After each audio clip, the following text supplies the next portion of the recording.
Welcome back, fellas, into this new video to Express. Today let's get started with connecting the Binance to your Google Authenticator. So the first thing to do is to locate the security hub. So the first thing is to sign in directly into your Binance account. The process is not that hard. When you are signing in, you want to tap to the profile icon into the upper side, and you want to look out for the option that says security. If you don't find it, you can always go for account and go for security. Now you will see a list of options. You want to look out for the option that says two-factor authenticator, which is a 2FA. Here, what you wanted to do is to look out for use Binance Google Authenticator to protect your account and transitions. So here, you wanted to look out for the option that says managed. Here into manage, you wanted to look out for the option that says enable authentication application. Tap the toggle, and Binance will ask you if you have the application installed.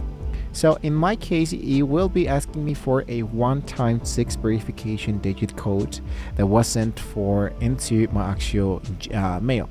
So I wanted to enter this information. Usually this is just a one-time code, so it won't actually work yet. Now here it says linked an actual authenticator. Now with this element set, it says scan the QR code into the authentication application. What I need to do is to open my phone, for example, and this is just an actual emulator.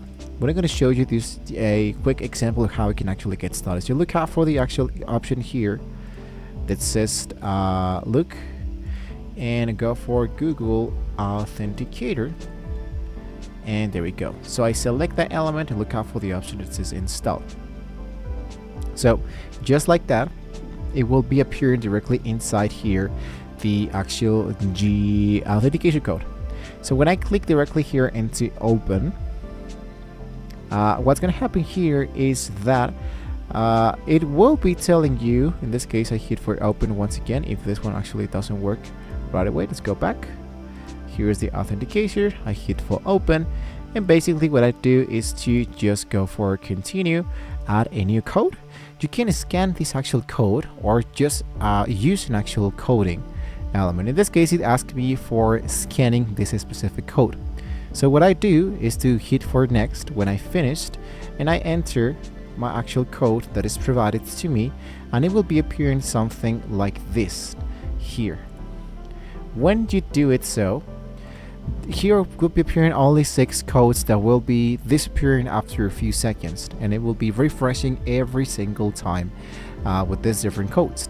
So just like that, my authentication apps will be now prompted and available right away. So when you open the authentication and you have successfully done this element, Binance will ask you for 2 things: the codes in, of course, and you can go to the two-factor authentication verification strategy and choose if you want this code required for every trade or just for logins and the withdrawals, for example. Right, as you can see, for example, here have security checkup, two-factor authentication, identity verification, and the phishing code, and the withdrawal whitelist if you wanted to, for example. You can go for advanced security, for example, emergency contacts. You can add account connections, artificial coding, application authorization, devices, account management, and so much more. So your Binance account actually is now significantly harder to hack. If you wanted to see more to set up a physical UB key, for example, you can let us know in the comments below. If you want to see more advanced tools here directly from Binance, you can let us know in the comments below as well. Thank you once again for watching the video, guys. Hopefully with all this been said, we can all see you next time.